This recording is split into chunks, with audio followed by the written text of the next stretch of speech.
please stop acting like these black women are just God than Christ. They not second to Christ. There are so many. I'm in the parking lot right now of this library, and I came here the other day, and they were like, "Oh, we want to tell you that this lady is running for office, and if you go into the library, they're gonna allow you to vote." And I said, "Okay." And they said, "Well, the lady is right here. We would love for you to take this little flyer right here, learn some information about her." And I was like, "That lady over there?" I said, "No, absolutely not. Black women in higher positions, especially in the jail, especially in the court system, have been the worst excessively. And for whatever reason, they take their positions and they are more oppressive, if not the same, than the white people that we and it's not air quotes, it's truly in existence, and it's true, and it's factual, than white people that we are socially trying to arm ourselves against, judicially and in every industry, healthcare, education, everything.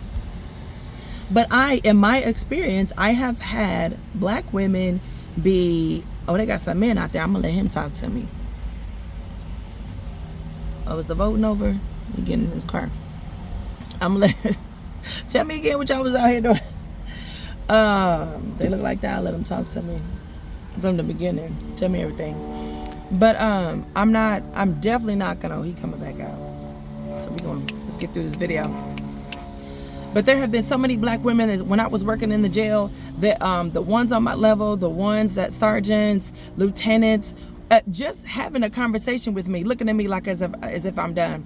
I understand there had to have been some kind of persona that I was giving off, but I actually had one black woman tell me, "This is why nobody like you." I had made a comment, and it was joking, and I was joking, and I do know that socially, when you are joking with someone, sometimes you have to have a sense of camaraderie, a sense of knowing each other, because if you make that same joke with someone else, they're not going to get it, they're not going to understand the motivation, not going to understand what your meaning is, and they may read into it.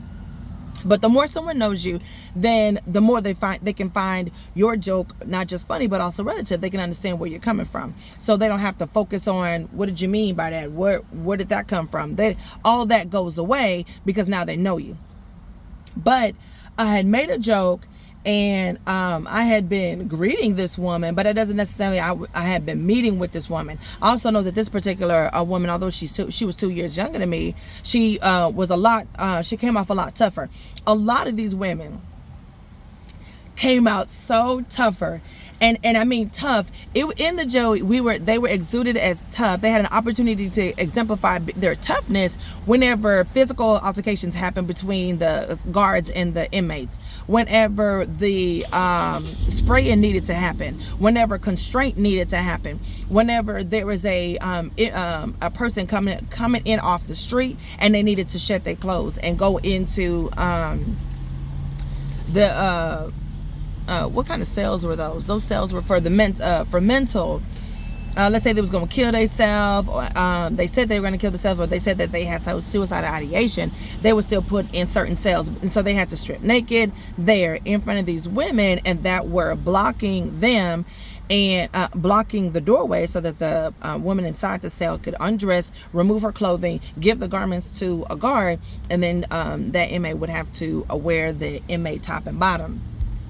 Sometimes just in that process, physical altercations would arise. So they would only get certain females that had been working there long. They had a 10 and a 16 long. They had been working there that long, and also women that know how to take the arm and put it behind the back, that know how to at least hold the wrist and allow this process to just move along, regardless of the strength of the inmate. And so those women could make comments in the group. Those women could joke, and people could get it, people could not get it, but they had the allowance because of the things that they had earned. And that's just how it is socially in any group. You can earn your place in that group because of things that you are able to accomplish with people, how people are seeing. Me, I hadn't earned a thing. I had just started working there, and for some reason, I wanted to say just because of how I look, but it's not that I'm not that gorgeous, but I'm just not that damn gorgeous. But I was attractive, and it was attractive enough, mixed with just newness, and also mixed with just the hunger of just these men, and also mixed with the aloofness that I had at the time. And aloofness, for lack of better words, is attractive to manipulators, men trying to play with you, people trying to waste your time. And it is annoying to women who have been working on these men, working on one or two. For some reason, when I came in that, it's also annoying to women who don't want to be with any of these men, but see that because I'm new, and I'm aloof, women have just decided I'm intentionally going to try not to get to know you. It didn't help that it was talked about to not get to know me. One of the reasons was because I was African amongst a lot of black women. They didn't want to get to know me because they realized I was African. That's ignorant. And I only find that amongst the lower the grouping is on education and finances, then the higher I'm going to get attacked by being African. And by attacked, I mean can't do nothing right. The nickname I got to get has to be somewhat at my expense and their enjoyment. Just whoever the dominant grouping is. It's mostly black. Whites usually don't give me no nickname. It's just, hardworking, and dang, why you taking all the hours? Chill. When do you sleep?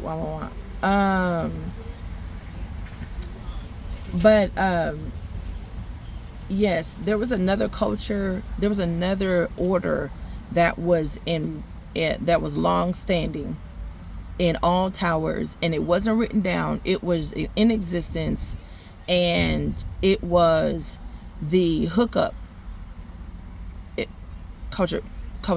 There are some days after 6 weeks you will work more than 8 hours, and it's gonna be 16 hours straight, no break. The break you get is the elevator to the next floor that you work, because it might be the same floor, it might be the next floor, so that you probably get 1 minute, 5 minutes, I don't know, but you were literally working 16 hours straight. The alertness is 16 hours straight. So it wouldn't hurt. So what is already happening is the male or female counterpart that you are consistently coming around, if they find any likeness in you, then now you can just assign yourself to that person. Now, if you've been working on somebody, let's say you've been setting standards, or you've been creating a hoops or loops for a guy, and then a new woman walk on in the building, and she has some attention, then you would have to express to this male that you're not interested in the girl, you don't like her, so that if he's caught around her just saying hi or what, giving her to a get somebody else to do it, or what we've been working on ain't gonna go very far. But if he's willing to be okay with those terms, then I become the target. Turns out that was happening. I definitely know that I'm attractive. It's indisputable. However, that was acting like I was. It was acting like I was. And I was also 20 pounds lighter.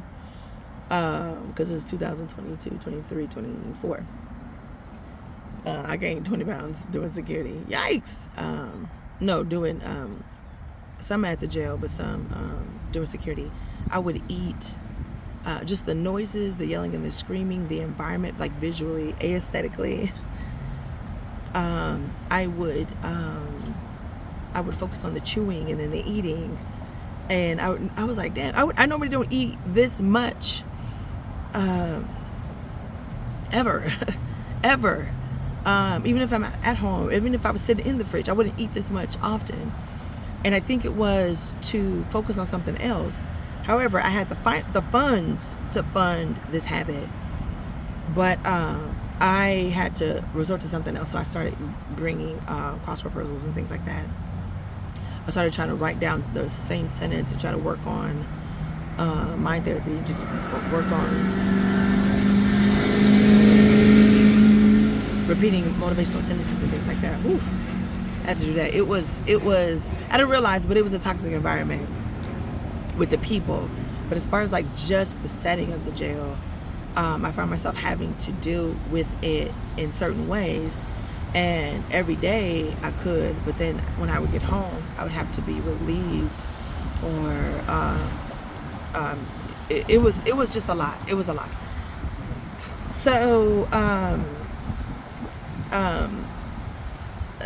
the women that I overheard trying to set up and beat me up just fight me in the parking lot, overheard their plan while they were doing so you have to make rounds. You have to open the cell, go in, put eyes on every inmate, and they have to just be alive, and they have to have already removed their plate or be eating from the plate that was just moved, that was just passed out, distributed, I mean. So the tasks were small and simple. And so overhearing that, reporting that to staff that also happened to be black women, plenty of black women in parole, plenty of black women in the jails and prisons, plenty of black women in corrections, and it was a constant dealing. I remember in parole, I had got some long hair. Just the new style I did, the hair was long. And the regional director was just like, "You think you're a model?" And I had come out of my office, and then I looked at her and said, "Oh, good morning." And then I went back in my office because I needed the actual paper that I'm about to make a copy with. And just doing all that with my hair, she said, "What you think you are, a model?" And that's when you're supposed to say, "No, I don't think so, but you do." That was in parole. Then when I was in the jail, just the trying to organize the fight me in the parking lot, and then the making a comment to one black girl that I always say hi to, and she always says hi to me, "What's up?" and I give her a hug, and she was just like, "You're just so giddy." That was another thing. Being giddy, and by giddy, cheerful, positive, and also I wasn't just also giddy and happy and joyful. I was also like, "Hey, how's your day going? Well, how was your night?" And I would be intentional about actually caring. And so just somebody overhearing that was upset and bothered by it. Who you think you are? Who you think you are? And then this other dude was just like, "Oh, there she go with that." I asked someone that I know that this is it's an okay question with, because I've asked them before, but it was in the presence of two passerbys, and one dude was just like, "Oh, there she go." And it was becoming what is it called whenever it is known socially to just dump on somebody, to just make everybody talk like this to this person. And that's how they were trying to make I was just trying to be pushed to be that person. I'm taller than any female here except two. I'm talking about in the tower. I'm taller than half the men and stronger. But I wasn't courageous at all. I didn't want to do none of the fighting, none of the mace spraying, none of the physical constraints. I didn't want to see nobody naked. I didn't want to see nobody naked. I didn't want anybody to move. I didn't want anybody to say anything crazy. And I didn't want to see all these rats, mouse, whatever they wanted to call it, because they was babies, and they caught the babies on the mouse traps and all this, blah, blah, blah, snakes and all of the stuff that they had in the basement. Blah, blah, blah. It was a lot. It was a lot. And so they was just mean and rude. But there were like 2 ladies on my floor and then 2 ladies in another department. Just, hey, beautiful, hi, sweetheart, hey, honey, how you doing, sunshine, blah, blah, blah. Talk to me cool. Didn't have to give me no compliment. They were just talking to me. They were just conversing. They were just, hey, hello, how are you? How is everything? Ooh, that sounds nice. So you gonna have lunch with your mom? Oh, yeah.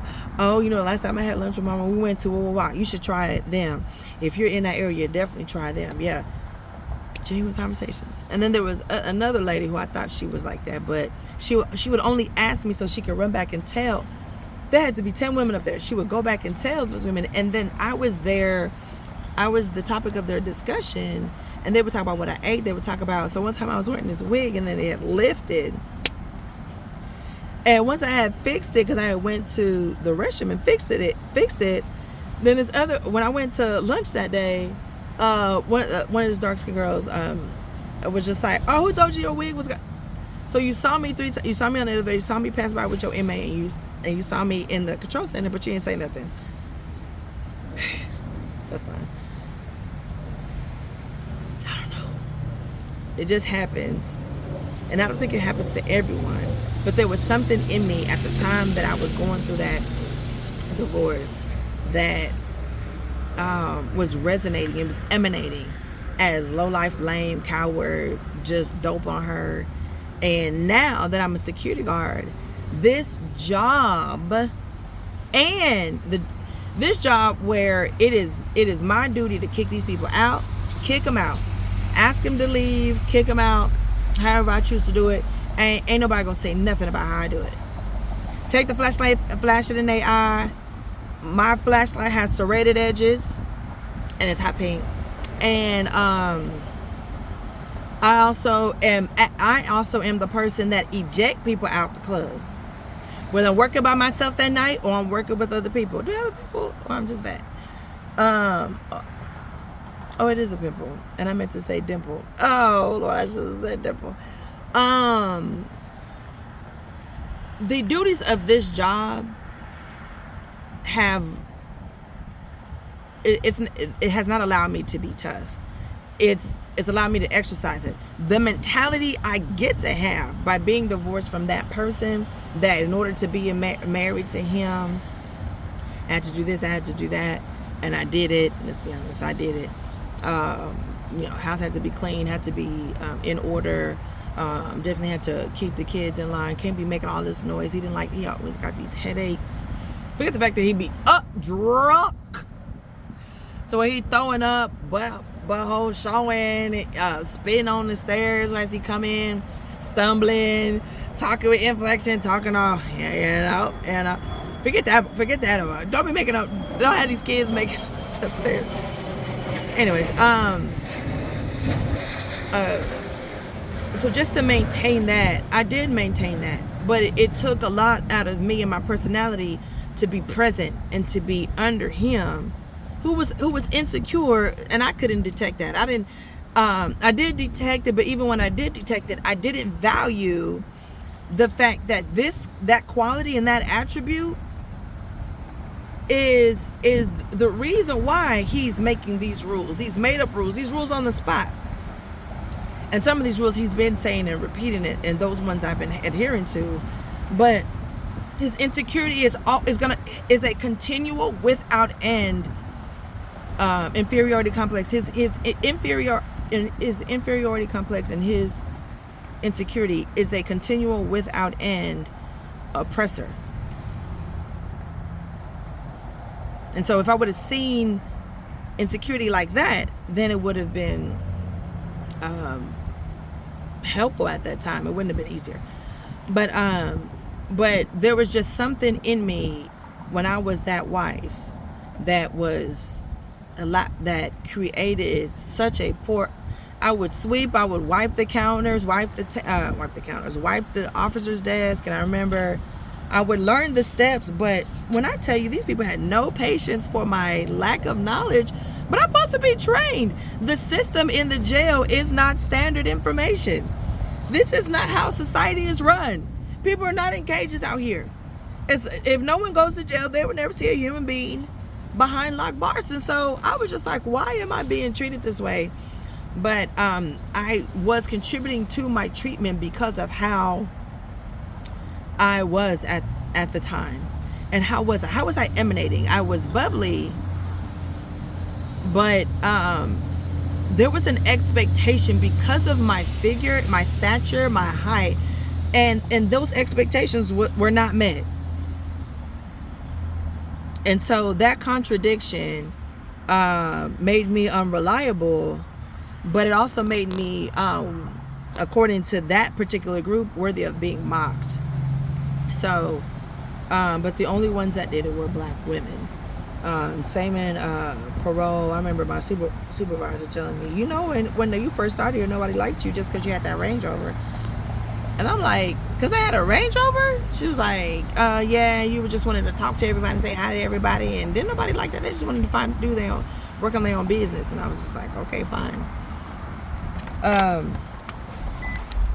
The same when it came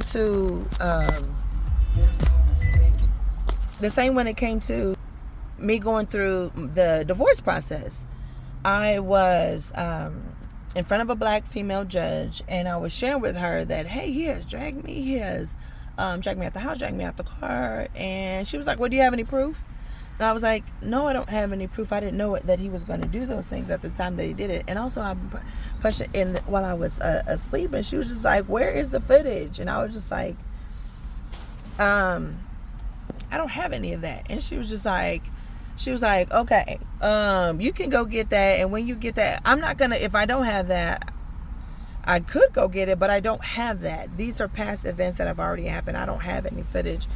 And she was very rude, and not that she should be nice. I just feel as though it appeared as though she had already chosen who she is going to have an affinity toward, a leniency toward.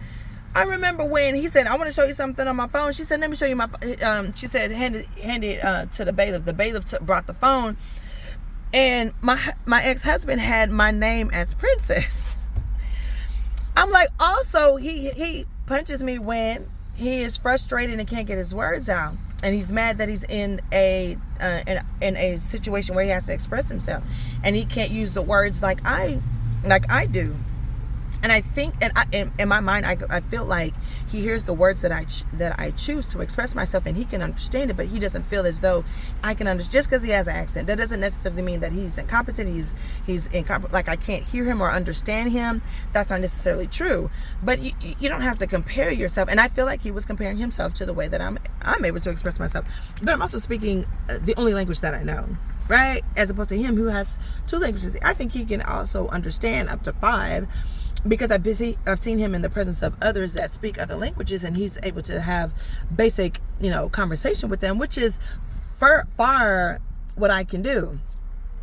But he would swing on women. So that's why we was in court. And so this judge was just like, ma'am, you are making these allegations, and I feel as though what she made, and not that she needs to be sympathized with, because she was not showing me any kind of sympathy, but I feel as though she was maybe seeing someone else's face on mine, hearing someone else's voice while I was talking, because she wasn't talking to me as though I was someone fresh and someone new, making legit allegations that are based on truth and fact.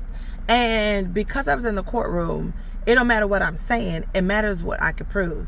And so he wasn't able to prove that he didn't, but I was able to prove that I had police reports, that I had already gone to the police about this. She's not the first person hearing about it. But the rudeness that she had and the condescending demeanor she had toward me could have been avoided.